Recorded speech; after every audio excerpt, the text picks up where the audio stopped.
I'm absolutely delighted to have some of the leading lights in crypto with me tonight to share what's going on in crypto markets, and there's a lot. Also to bring us some of the latest insights in DeFi. So before we get going, let's just go around the panel and get you to introduce yourselves. So Toby, can I start with you? From research firm Novum Insights. We were set up 4 years ago to track frontier technology markets, but have always had a massive soft spot for blockchain and crypto, where we pretty much started out when we were set up 4 years ago. I think it's one of the most exciting topics in the entire blockchain landscape tonight. And I think it's going to be very, very interesting. We've been regularly working with NEDTech, doing their NEDTech data concept. And we're really excited just to turn our lens of data scientists and analysts to whatever Jane is wanting to look at. Thank you. And we're really looking forward to your segment on NEDTech data. So Max from Crypto Compare, please introduce yourself. Yeah, thanks, Jane. So Max Julien, I look after BD and sales at Crypto Compare. For you that haven't heard of Crypto Compare, we're a global leader in digital asset market data. We're probably best known for our ultra reliable API. We power about 4,000 individual digital assets with historical and real-time data. For corporates, enterprises, governments, and of course personal use. We also have an indice business where we build regulated indices, and we've got a few live at the moment, some on Toronto Stock Exchange, and we've just recently partnered with the Singapore Stock Exchange. So two main verticals: an API, which is to power dApps, apps, financial applications, and then of course an indice business for institutional progression of digital assets. Thank you. Julien, Stake Capital, welcome. So my name is Julien Bouteloup. I'm the CEO of Stake Capital. Stake Capital is a hedge fund, and we do a few different things but specialize in DeFi, in decentralized finance. So we do staking as a service, market maker, liquidity provider, and also a lot of different arbitrage. We have something like more than $80 million asset under management. That's it. Thank you. We look forward to hearing a little bit more about how that's all going. And Josh from Binance, welcome. Thanks for joining us. Thanks for having me, Jane. Good to be here. My name's Josh Goodbody. I'm the Director of Growth for Binance. Many of you may know, but some of you might not. Binance is one of the largest crypto asset exchanges and ecosystems in the space. We're just over 3 years old, founded in 2017. At our inception, where we came from was originally to build a complex financial marketplace for all things digital assets. We now have a spot marketplace, a pretty sophisticated derivatives marketplace. But on top of that, we've built this ecosystem of products and services on top of that really capitalize on blockchain technology. So we're much more than just an exchange. So really glad to be here and very happy to talk about all things crypto. Yeah, no, thank you. It's going to be such a great conversation. So Toby, welcome, and thank you so much for doing NEDTech data once a month and bringing the latest insights from Novum Insights to the Ned Club. So let's just give us a few minutes telling us what you're seeing in the data. So thanks very much for Jane. So we're going to be doing a regular look on behalf of the NED at all sorts of data elements linked to DeFi and the wider landscape. The decentralized landscape, as we all know on this call, has been completely exploding. And I think it is actually quite a hard data set to track, but I think this data set of some of the most traded effectively shows you who some of the big players in this market are. And I think we're going to dive into a lot of this discussion. But as we can see, this data set was pulled yesterday evening, I think at midnight. But it's this whole landscape has just exploded. So I think none of these tokens or protocols were above $1 billion 4 months ago or 5 months ago, I think. And now we've seen just a huge explosion from Chainlink to Yearn Finance to UMA to Aave to Synthetics. Many of these names are extremely new, and what we'll be doing at Novum and an organization that we're pulling out is monitoring how we do this. The market caps, of course, are complex to sort of pull together because there's a degree to which a lot of this activity is taking place on various decentralized exchanges. Uniswap and now perhaps SushiSwap are some of the best known, but I think as discussed earlier, we'll be diving into that on behalf of the panel. And as you can see, even through the summer, the activity has just skyrocketed. So this is looking at the effective market cap of these indices and what they're taking up. It's sort of exploded even through August, which normally is a sleepy month for financial markets. And at the moment, Chainlink, which many people in crypto know, has been sort of working as focusing on sort of how oracles and interoperability between different blockchains and how they split up. That's been a big grower in this in how you define DeFi. UMA, Yearn, YFI, I think, has been one of the more explosive areas and been an extremely high growth token. But many of the names of this list, I think, which would not have been familiar to a lot of people even 3 months ago, perhaps with the exception of DAI, MakerDAO, have all suddenly become big players. We've been having regular talks with our other panelists, Crypto Compare, about actually how even putting these into a presentation, which we slightly daringly have, just in terms of getting a sense of what this network is,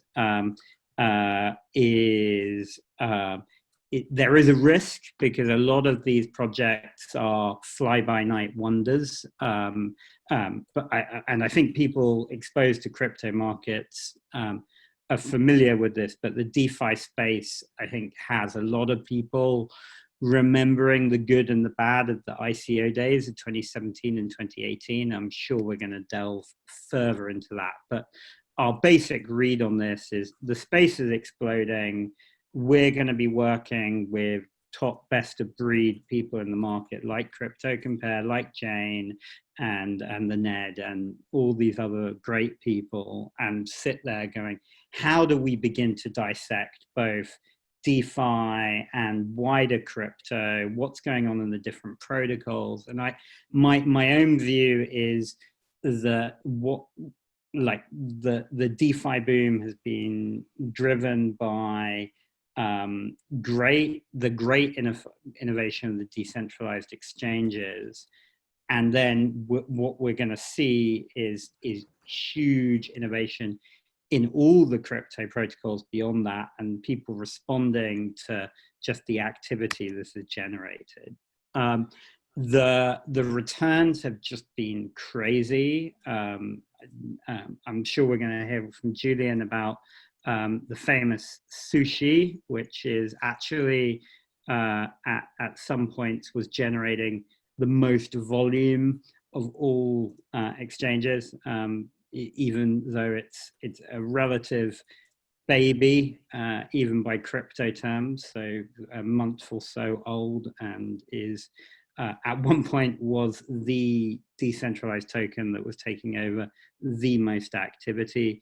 YFI has had a similar exposure trajectory. I think has more unique characteristics. I think in a and be great to dialogue this with Julien especially, but a lot of people obviously sushi has drawn a lot of critics for being supposed vampire tech of Uniswap by effectively just copy and pasting the code of Uniswap, which had been the dominant exchange within DeFi, and I'm really excited to hear from what Binance has to say with Josh in terms of what these decentralized exchanges, which are taking over market making, taking over so many different things. And again, this graph could be clearer. So I just say that it is looking at the historic price of USD in terms of thousands of million. But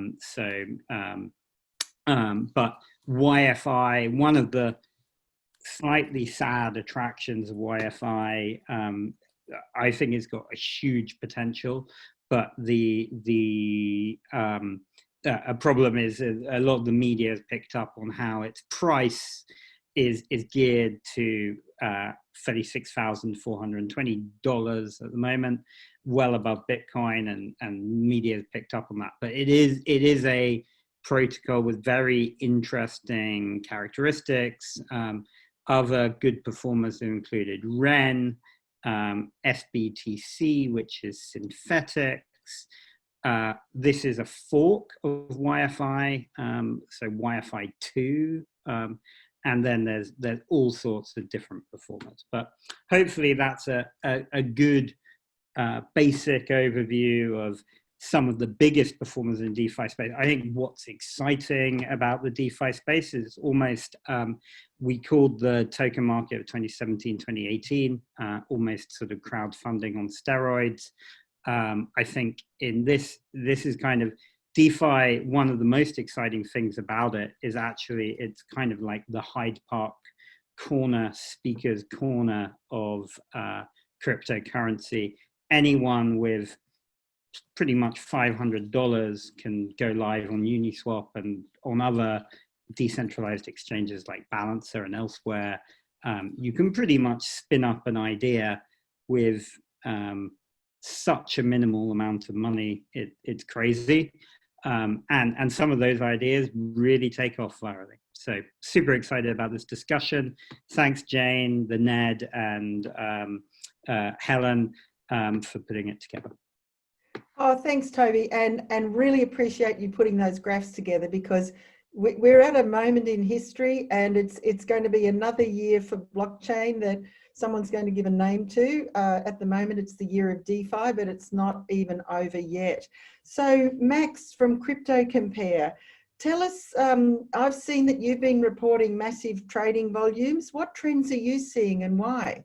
Volumes, as you know, as we can all expect with all the crazy DeFi craze that's going on, have certainly increased. Even since the start of COVID, funny enough, March onward, we've seen incredible increase in volume across top tier exchanges, the lower tier exchanges, derivative exchanges, and of course, decentralized exchanges. In January, top tier exchanges only accounted for 24% of spot volume.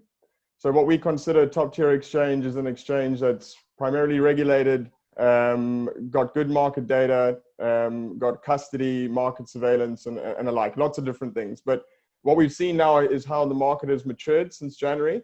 And now top tier exchanges account for 64% of spot volume. So that's only a good thing. What we're seeing is that people are relying on top tier regulated exchanges more now than they were in the beginning of this year. So the market's maturing, and so is the volume on top tier exchanges. Of course, this will be the year of DeFi, but I like to think it might be the year of DeFi and derivatives. We saw an explosion of derivative data and derivative exchanges. A lot of spot exchanges, now their derivative volume has dwarfed them completely. So in August, derivative volume set an all-time high of $712 billion of derivative volume. That's up over 40% from the month prior. And of course reflects an appetite for higher speculation. And a lot of us know we were sitting behind our computers and I had a lot more time to try pump and dump coins. So there was actually 4 exchanges last month that made up for almost 90% of the derivative volume. Goodbody is with us here today, and that's Binance, OKX, Huobi, and BitMEX made up 90% of derivative volume. When it comes to options volume, Deribit again are still very, very competitive, and of course have most of the volume. They also hit an all-time high in derivative options volume of 4 billion. So not quite as big as your standard perpetuals, but of course options is growing. Institutional volume also increased. What we can expect, the CME have actually hit all-time highs. BACT also hit all-time highs. I think the CME volume last month was $12 billion, and that's up considerably from the month prior. BACT settled Bitcoin, not quite as much, only 173 million, but that is an all-time high for them. And then lastly, when it comes to volume and institutionalization, we've seen MicroStrategy just go again and stick $175 million into the endowment. So yeah, we've seen incredible growth this last month, and I really do hope it does continue. Thank you. It's certainly a very exciting time. Thanks, Max from Crypto Compare. So Binance, your name there. So let's tell us what's going on with you and what you're seeing and how you account for your incredible success.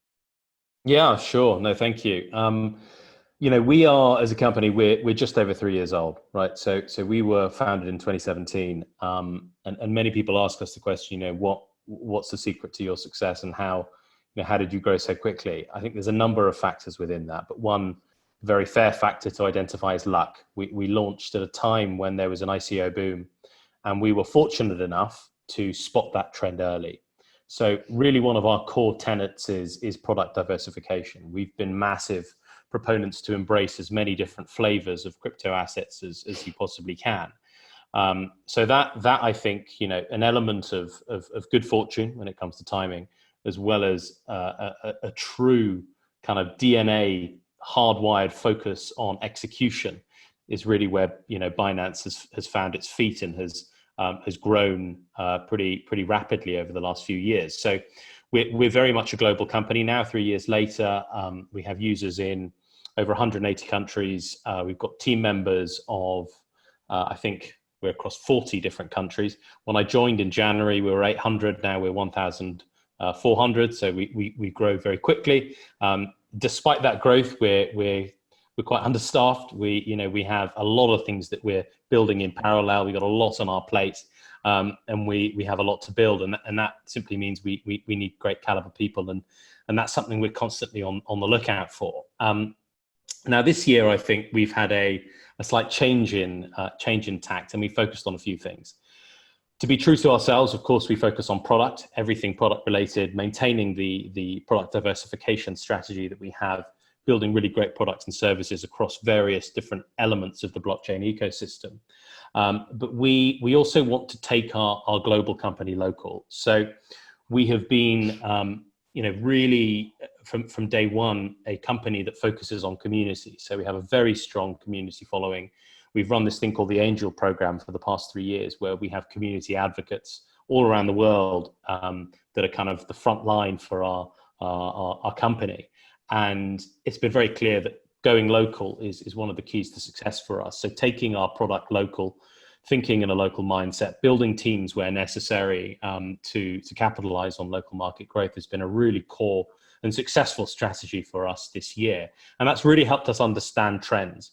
And understanding trends in blockchain, I think, is one of the key areas where you get an edge on other on other competitors, right? Being able to understand what's coming down the path, being able to react quickly, and being able to build at a speed that is slightly quicker than others, should we say. That helps a lot. So as well as following trends, I guess we also create trends. DeFi is an area that as the team have mentioned here, massive trend this year. Parabolic growth in all areas of the DeFi space. We were very early entrants into that space. We launched our DEX, our decentralized exchange, in April 2019. We did it before most people were thinking about it. And for many months we thought, crikey, have we done this? Have we done the right thing? Is this the right area to be focusing time and resources on? But we're very glad that the winds have changed this year, and suddenly DeFi is the flavor of probably the last 6 months, if not the year so far. So we've been lucky in many areas, but I think our core DNA is hardwired to make us always think about quality of execution and speed of execution, and that's allowed us to kind of build in many areas in parallel. We also do take the time to do things around the kind of educational piece. So we have something called Binance Academy, Binance Info, where we produce massive amounts of educational content. And we run things like, for example, educational courses, and with not-for-profits, we run diploma courses. So we do a lot of kind of educational material for the community in different regions. We see that as a core kind of symbiotic element of what we do when we build our local community. Educating goes hand in hand with offering local services. So yeah, we've got a lot on our plate. There are many areas I'm very happy to dig into in more details. But yeah, I think I've covered some of the basics of our kind of growth philosophy. No, and it's been extraordinary to watch Binance grow. So thanks, Josh. So Julien, you're a builder and a pioneer in this space, and you've been involved from a very early time in it. So, and you're actually building some of these projects that we're talking about. So what are the big developments you see in the space?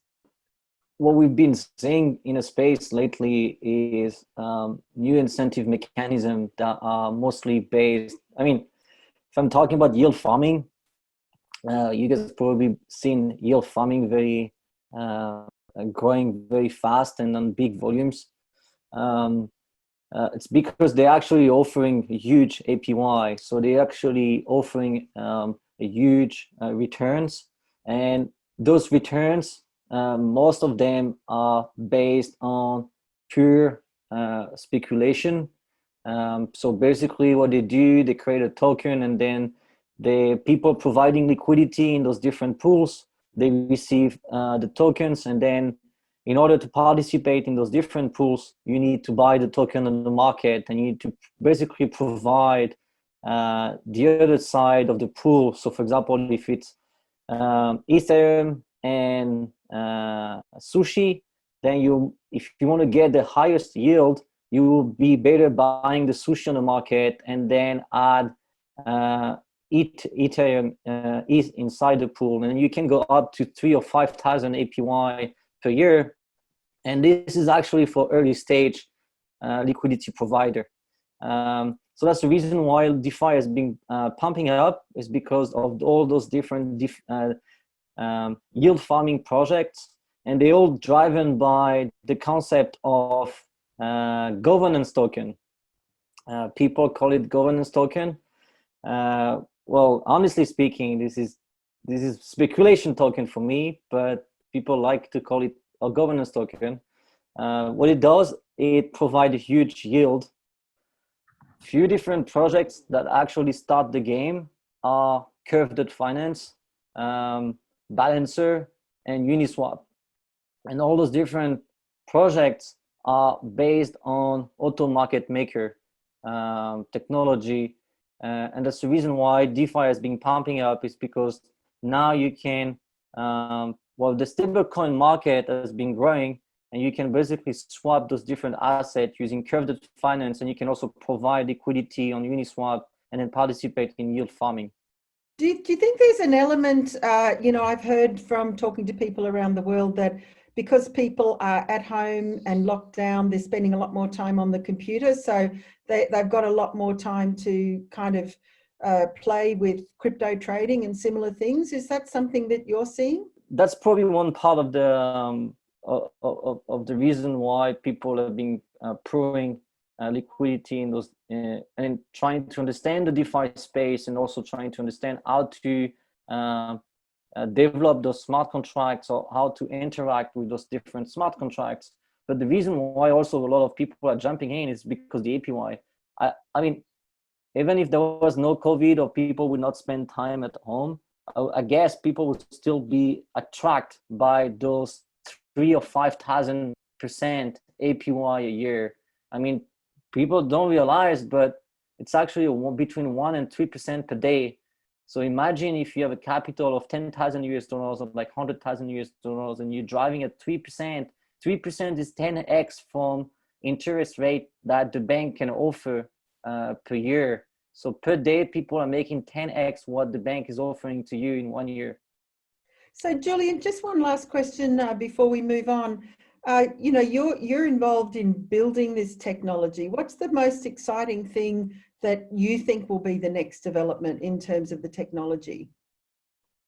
So yeah, my background is quant. So I used to be a trader, and I used to build like high frequency trading algorithm. And then I left the game for like 5 or 6 years to do my like stuff that was not in trading. But now what I'm seeing in decentralized finance is the Lego concept. So people are building different tools that can be easily plug and play without really understanding how to build them.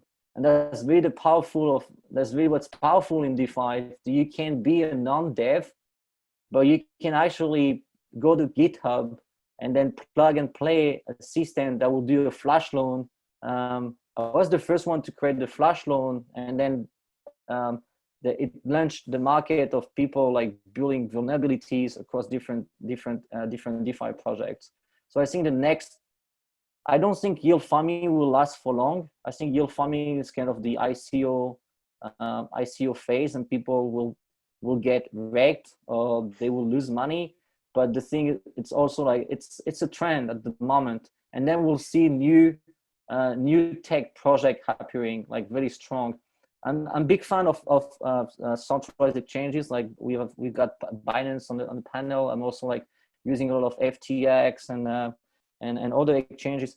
But I think the trend is really moving into these centralized exchanges. There is no reason why you should keep yourself using centralized exchanges when you are able to do off-ramp crypto. So meaning you can actually bring fiat and then trade on this centralized exchange at almost 0% fees. And then even if you pay fees, those fees go back to the liquidity provider. So the big trend will be moving out of decentralized exchanges, but those decentralized exchanges, they still have a space.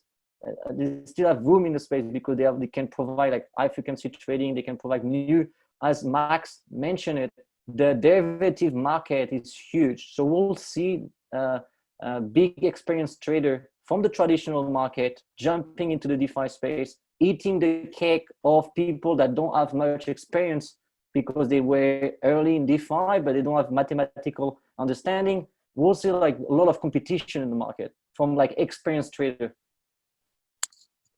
And then those experienced traders, they will cut the APY from because they will eat most of the cake. It almost leaves you breathless. So, Max, are there any other DeFi developments that you're seeing with Crypto Compare that you'd like to add to this very fast-moving market? Well, there's a lot. Like I can't actually put my finger on all of it. But some cool stuff I've seen is wrapped Bitcoin really growing very fast on the Ethereum blockchain, which I think is quite cool. I think roughly 1% of the circulating supply of Bitcoin is now tokenized on the Ethereum blockchain, which is really cool. Talking about proper programmable money. And then automated yield farming. So we all know of Wi-Fi, I think is incredible.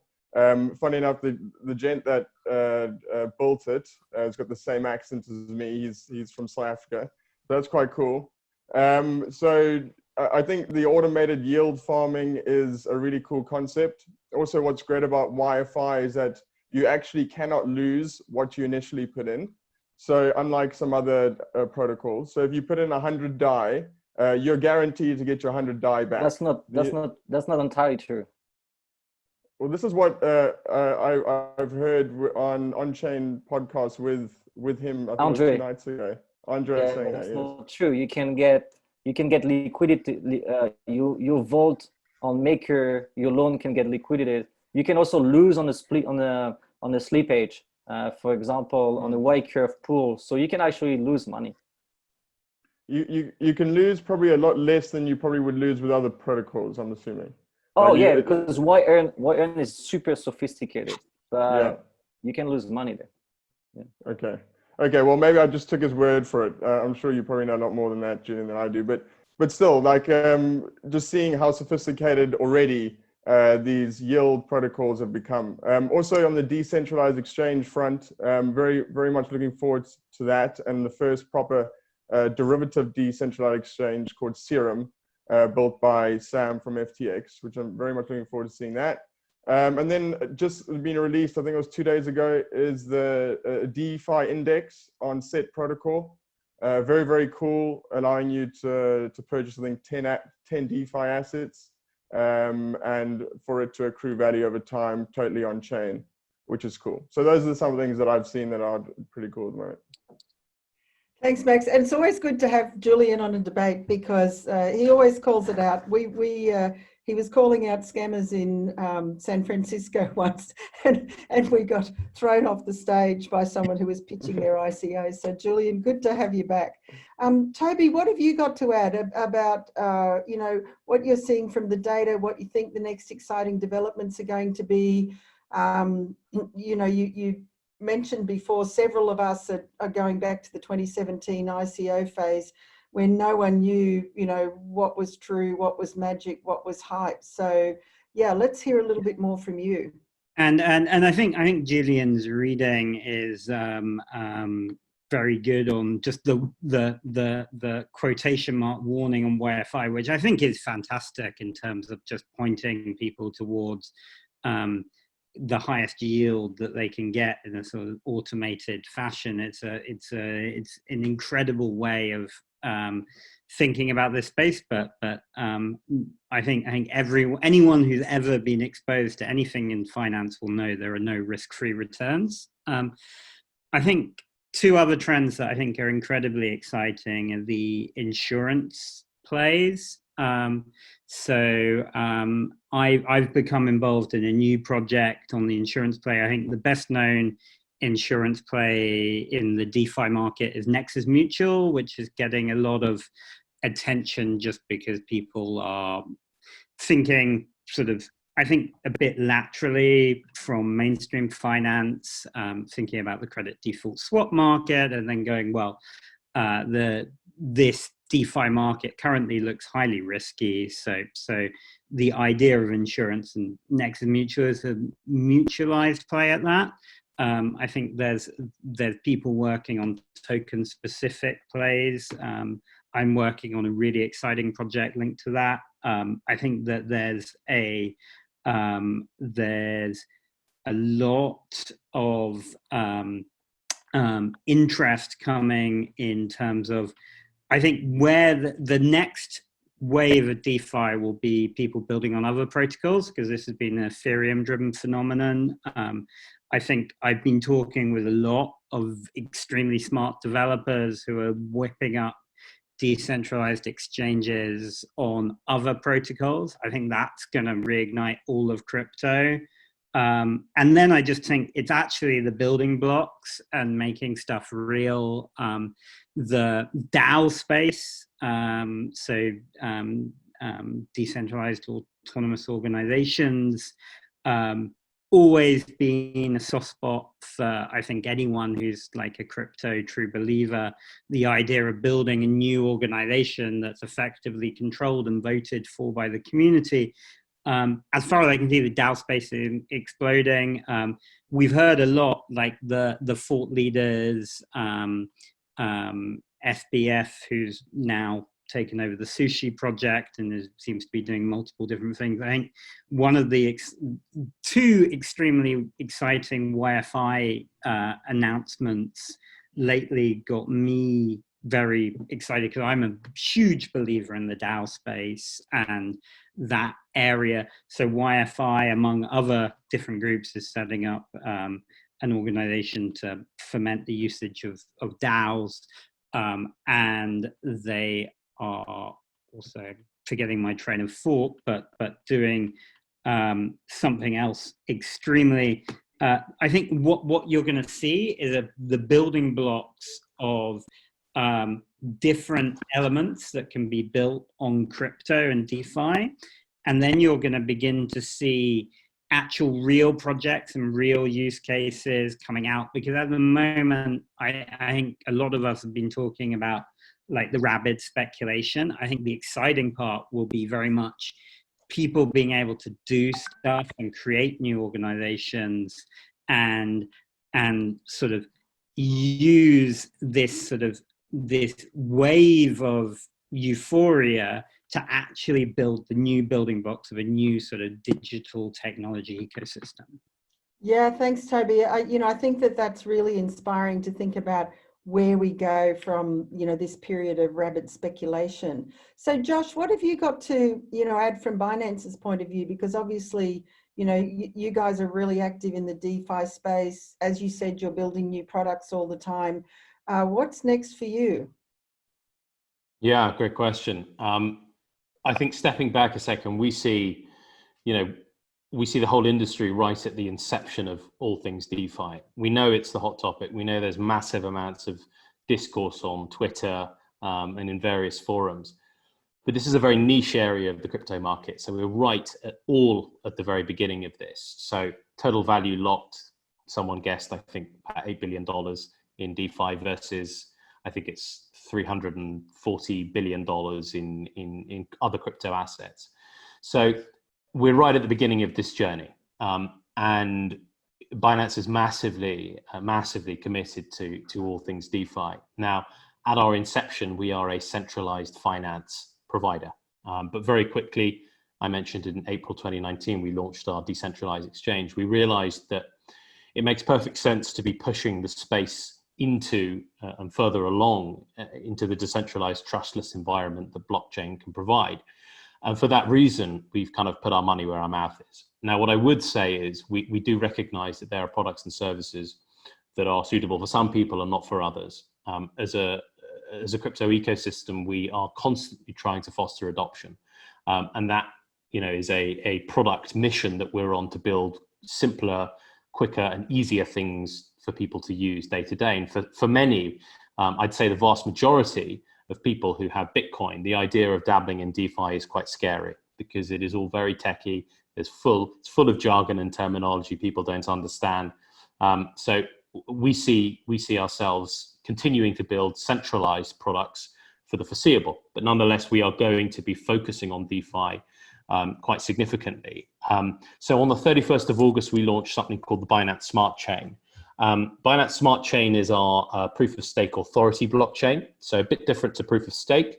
It utilizes different crypto assets such as BNB, which is our native crypto asset, for validation and governance purposes. What's exciting for us in launching Binance Smart Chain is that it's an Ethereum virtual machine compatible blockchain. So it can interact with different blockchain assets, which for us means it's actually a bit more useful in the real world environment when you're building on top of it.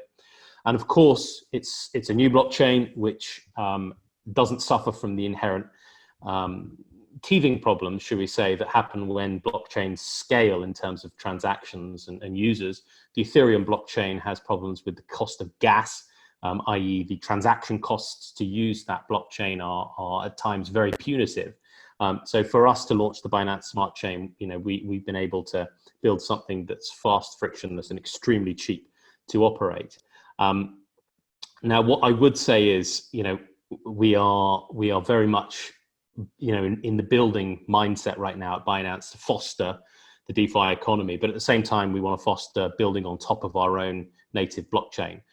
So to this end, and to Toby's point about kind of fostering real world adoption, we launched on the 11th of September our DeFi fund. So we've allocated $100 million to build both grants, investments, a number of different methods, DeFi systems and solutions, both on our blockchain ecosystem and in the wider DeFi economy, because we want to see this space grow, because we can see the massive value that it's going to bring. So we're extremely excited about DeFi. It's going to be a real company focus for us over the course of the next few months and probably into next year as well. And we're really kind of keen to get the Binance Smart Chain out into the wider ecosystem and start getting people to build on top of it and get it, you know, as a DeFi mainstay in the DeFi economy. Thanks, Josh. That's really exciting. So what we're going to do now is just have a kind of lightning round from the panel for what are the key takeaways that you'd like to see the audience take away? What are your messages? What's the future? How is this going to change the way that we think about finance? So Max, let's start with you. Thanks, Jane. Okay. What to look forward to is a massive amount. We're seeing options on Deribit for $35,000 Bitcoin by the end of the year. So if you're new or you're in crypto, I don't think overcomplicate it. Just keep adding Bitcoin, keep adding maybe Ethereum, and do look into new ecosystems like the DOT ecosystem, Polkadot, as well as a new protocol to launch soon called Avalanche. I think should be quite an interesting protocol. But yeah, those are things I would look out for. But yeah, don't overcomplicate it. Just keep adding and try not to get wrecked. Which is Toby, what are your parting remarks? Yeah, no, fantastic discussion. I think that I kind of concur with Max. I think there's an institutional wave coming towards crypto. The OCC's regulation brought in there. So I love the conversation from Josh and others in terms of like, there's a wider, like almost like the Bitcoin, the Ether again. I think it's fantastic that it's again at the center of a boom. The other major cryptos, I think there's hugely exciting stuff being done by the likes of Cardano, Polkadot. I think a lot of people are watching what they're doing, like Max says. I think that the richness and complexity and the promise of crypto will be fulfilled much more this time around. Let's hope that there are still some very dark elements in play and some very scammy and some very nasty behavior. And I think Julian's perhaps right to say that a lot of the things around yield farming are unsustainable. But I think it's also a great innovation in terms of just anyone, Max, can turn up with $1,000 and provide liquidity to something and get a phenomenal return, as you, the individual. This was something that was done by major banks. So I think there's so much in play. It's gonna be as weird, wonderful, and wacky as crypto usually is, and perhaps weirder this time around. Yeah, it's just sort of hold on to your seatbelts and enjoy the ride. That's probably what I'd say. Well, I'm waiting for the DeFi dress code because we have the kind of crypto dress code. I want to see if people have got new outfits for this. So hey, Josh, what are your parting remarks? Yeah, to echo Toby's comments, I think, you know, there's a massive amount of change happening, and DeFi is bringing a huge amount of disruption to the crypto markets, let alone traditional markets. But be cautious, do your research, invest with caution. When you are dabbling in these new systems and services, be very cautious. If you don't feel you're able to understand the core fundamentals of it, it might not be the kind of thing for you to invest in. What's your risk appetite? What are your, what are your core, I guess, your risk parameters? How much can you lose? Be very, very careful, because one of the things that we're always conscious about as an ecosystem provider is, do people know what they're getting into? And that's a real challenge, right? Educating people in this fast-moving, fast-paced environment that we're in.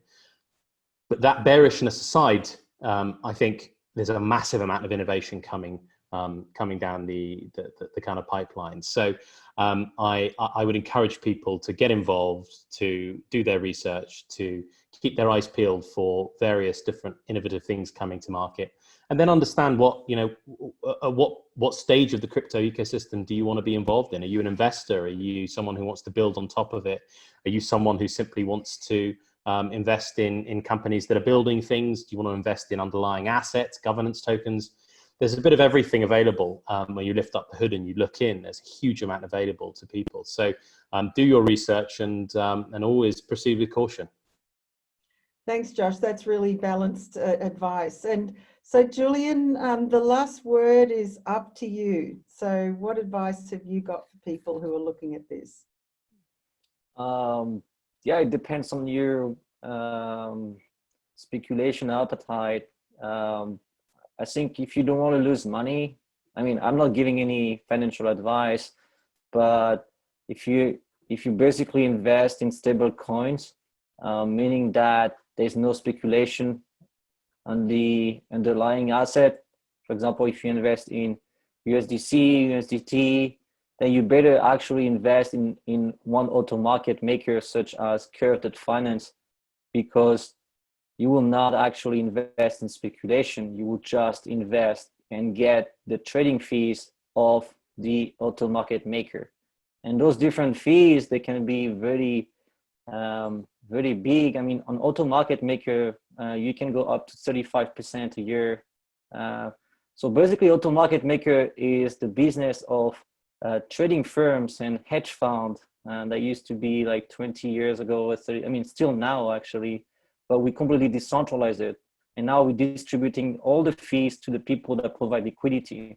So this kind of investment is not risky because you invest, the underlying asset that you use is actually stable, and you only capture the trading fees of the protocol, and then you can be rewarded by some tokens. So it's actually pretty safe. But then if you want to get into speculation and you're looking into, you have a risk for a little bit for speculation, you can look into new blockchain, as Max and Toby and Josh mentioned. You can look at like Solana, Polkadot, Avalanche, Tezos, all the different blockchains that are trying to compete with Ethereum.